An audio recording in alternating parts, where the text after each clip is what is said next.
Motor vehicle assessment report ಅನ್ನ ಕೂಡ ಸ್ಥಳದಲ್ಲೇ ನೀಡ್ತಾ ಇದ್ದಾರೆ RTO ಅಧಿಕಾರಿಗಳು ಅಂತಕ್ಕಂಥ ಮಾಹಿತಿ ಬರ್ತಾ ಇದೆ. ಇನ್ಶೂರೆನ್ಸ್ಗೆ ಇವೆರಡೂ ದಾಖಲೆಗಳನ್ನು ಸಲ್ಲಿಸಲೇಬೇಕಾಗಿದೆ. ಆ ದಾಖಲೆಗಳನ್ನು ಇವತ್ತೇ ಕೊಡ್ತಾ ಇದ್ದಾರೆ. ಏರ್ ಶೋನಲ್ಲಿ ಕಾರನ್ನು ಕಳೆದುಕೊಂಡವರಿಗೆ ಹೆಲ್ಪ್ ಡೆಸ್ಕ್ ಅನ್ನು ಈಗ ಓಪನ್ ಮಾಡಿದ್ದಾರೆ. ಆನ್ ದಿ ಸ್ಪಾಟ್ ಅಲ್ಲಿಯೇ ನಿಮಗೆ ಬೇಕಾದಂತಹ ಡಾಕ್ಯುಮೆಂಟ್ ಅನ್ನು ಕೊಡೋದಕ್ಕೆ ಎಲ್ಲ ಸಿದ್ಧತೆಗಳು ಸಾರಿಗೆ ಇಲಾಖೆ ಮತ್ತು ಪೊಲೀಸ್ ಇಲಾಖೆ ವತಿಯಿಂದ ಎರಡೂ ರೀತಿಯಾದಂತಹ ಹೆಲ್ಪ್ ಡೆಸ್ಕ್ಗಳು ನಿಮಗೆ ಆನ್ ದಿ ಸ್ಪಾಟ್ ಲಭ್ಯ ಇದೆ.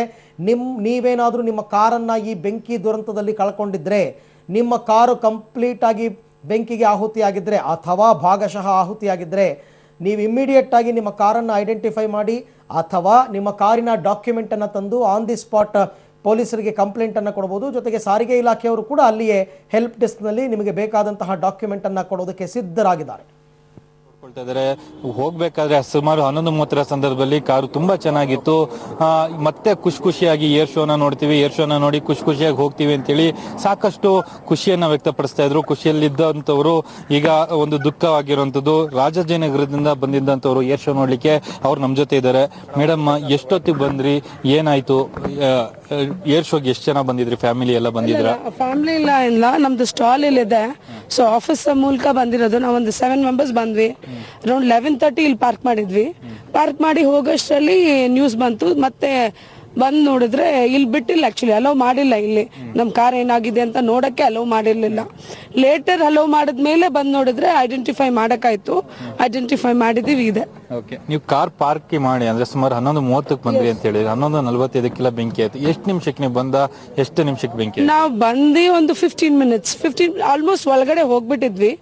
ಒಂದು 15 ಮಿನಿಟ್ಸ್. ನೀವು ಬಂದಾಗ ಅಂತದ್ದು ಏನಿಲ್ಲ, ಏನು ಇರ್ಲಿಲ್ಲ. It was fine. ನಾವು ಒಳಗಡೆ ಏರ್ ಶೋ ಹೋಗಿ ಹಾಲ್ ಸಿ ಅಲ್ಲಿ ಎಂಟ್ರಿ ಆಗ್ಬೇಕಾದ್ರೆ ಹೊಗೆ ಬಂದಿತ್ತು.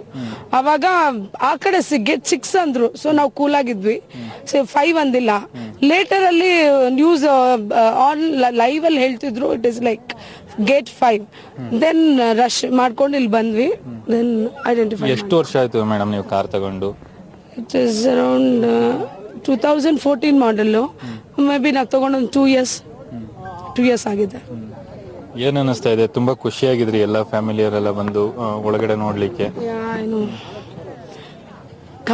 ಇಲ್ಲ, ಅಟ್ಲೀಸ್ಟ್ ಎಲ್ಲಾರ್ದು ಆಗಿದೆ. ಸೊ ಏನ್ ಹೇಳೋದು, ಏನು ಹೇಳಕ್ ಆಗಲ್ಲ ಅಲ್ವಾ. ಇಟ್ಸ್ ನಾಟ್ ನಮ್ದು ಮಾತ್ರ ಇಲ್ಲ.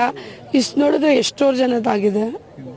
ಗವರ್ಮೆಂಟ್ ಅಷ್ಟು ಹೆಲ್ಪ್ ಮಾಡ್ತೀನಿ ಅಂತ ಸಾಕಷ್ಟು ಜನ ಹೇಳಿದ್ರು, ಅಂದ್ರೆ ಆಫೀಸರ್ಸ್ ಎಲ್ಲ ಬಂದಿದ್ರು, ಹೇಳಿದ್ದಾರೆ. ಬಟ್ ಇಂಪ್ಲಿಮೆಂಟ್ ಆಗ್ಬೇಕಲ್ಲ. They have to help us. ಹೇಳೋದೆಲ್ಲ ಮತ್ ಇವತ್ ಮುಗ್ದಿ ನಾಳೆ ಮುಗ್ದಿ ಮಂಡೆ ಹೋಗ್ಬೇಕಾದ್ರೆ ಹೆಲ್ಪ್ ಮಾಡ್ಬೇಕಲ್ವಾ. So let's see, hope for the best. ಇದಿಷ್ಟು ಕಾರ್ನ ಮಾಲೀಕರು ಹೇಳುವಂಥದ್ದು. ನಾವು 11:30 ಬಂದ್ವಿ, 11:45 ಬೆಂಕಿ ಆಯಿತು. ಕೇವಲ 15 ನಿಮಿಷಕ್ಕೆ ಬೆಂಕಿ ಹತ್ಕೊಂಡು ನಮ್ಮ ಇಡೀ ಕಾರ್ ಸಂಪೂರ್ಣವಾಗಿ ಸುಟ್ಟು ಕರಕಲಾಗಿದೆ ಅಂತೇಳಿ ದುಃಖ ತಪ್ತರಾಗಿರುವಂಥದ್ದು. ಕ್ಯಾಮ್ರಾ ಪರ್ಸನ್ ರವಿ ಜೊತೆ ಮುರಳೀಧರ್, ಬೆಂಗಳೂರು. ಒಂದು ಕಾರಿನ ಮಾಲೀಕರ ಮಾತುಗಳನ್ನು ಕೇಳಿದ್ರಿ. ಇದೇ ರೀತಿಯಾದಂತಹ ಪರಿಸ್ಥಿತಿ ಎಲ್ಲರಿಗೂ ಕೂಡ ಇದೆ. ಹಾಗಾಗಿ ಇವತ್ತು ಯಾರ್ಯಾರು ಕಾರನ್ನು ಇಟ್ಕೊಂಡಿದ್ದು, ಅಯ್ಯೋ ಕಾರ್ ಯಾರು ಅಷ್ಟು ದೂರ ಓಡಿಸ್ತಾರೆ ಅಂತ ಅಂದ್ಬಿಟ್ಟು ಈ ಕ್ಯಾಬ್ ಗೀಬಲ್ಲಿ ಬಂದಂಥವರೇ ಇವತ್ತು ಅದೃಷ್ಟವಂತರು ಅಂತ ಹೇಳ್ಬೋದು. ಕಾರನ್ನು ತಂದ್ಬಿಟ್ಟಿದ್ದರೆ ಇವತ್ತು ಹೌದು ನಿಮಗೆ ಇನ್ಶೂರೆನ್ಸ್ ಬರುತ್ತೆ, ಮತ್ತೊಂದಾಗುತ್ತೆ, ಇವೆಲ್ಲ ಇಟ್ ಟೇಕ್ಸ್ ಟೈಮ್. ಸುಮ್ಮನೆ ಚೆನ್ನಾಗಿದ್ದಿದ್ದು ಇವಾಗ ಏಕಾಏಕಿ ಇವೆಲ್ಲ ಮಾಡಬೇಕು ಅಂತಂದರೆ ಯಾರಿಗೆ ತಾನೀಗ ಮಾಡೋ ಕೆಲಸವನ್ನೆಲ್ಲ ಬಿಟ್ಬಿಟ್ಟು ಇದಕ್ಕೆ ಅಂತಲೇ ನಿಂತ್ಕೋಬೇಕಾಗುತ್ತೆ ಅಂತಲೂ ಕೆಲವರಿಗೆ ಇರುತ್ತೆ, ಅನಿಸಿರುತ್ತೆ. ಅನಿಸಿರುತ್ತೆ ನಿಜ, ಬಟ್ ವಿಧಿ ಇಲ್ಲ, ಮಾಡಲೇಬೇಕಾದಂತಹ ಸ್ಥಿತಿ. ಮತ್ತು ಎಲ್ಲೆಲ್ಲಿಂದನೋ ದೂರದ ಈಗ JP ನಗರ, ಜಯನಗರ ಮುಂತಾದ ಕಡೆಯಿಂದನೂ ಬಂದಂಥವ್ರಿಗೆ ಈಗ ಈ ಒಂದು ಕಡೆ ಕಾರ್ ಕಳ್ಕೊಂಡಿದ್ದಾರೆ, ಮತ್ತೊಂದು ಕಡೆ ಈಗ ಡಾಕ್ಯುಮೆಂಟ್ ಇದೆಯೋ ಇಲ್ವೋ ಅವ್ರ ಹತ್ರ, ಡಾಕ್ಯುಮೆಂಟ್ ತರಿಸ್ಬೇಕು, ಮತ್ತೆ ಡಾಕ್ಯುಮೆಂಟನ್ನು ಕೊಟ್ಟು ಕಂಪ್ಲೇಂಟ್ ಕೊಡಬೇಕು. ಅದಾದ ನಂತರ ಅವರು ಓನ್ ಮತ್ತೆ ಯಾವ್ದಾದ್ರು ಕ್ಯಾಬ್ ಗೀಬ್ ಮಾಡಿಕೊಂಡು ಈಗ ಅವರು ಅಲ್ಲಿಂದ ಅವ್ರ ಏರಿಯಾಗೆ ಹೋಗ್ಬೇಕು. ಸುಮ್ಮನೆ ಹಿಂಸೆ.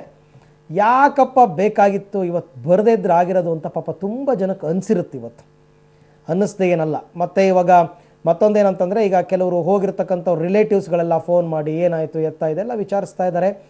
ಬಟ್ ನಡೆಯಬಾರದಂತಹ ದುರಂತ ಒಂದು ಬೆಂಗಳೂರಿನಲ್ಲಿ ಇವತ್ತು ನಡೆದು ಹೋಗಿದೆ.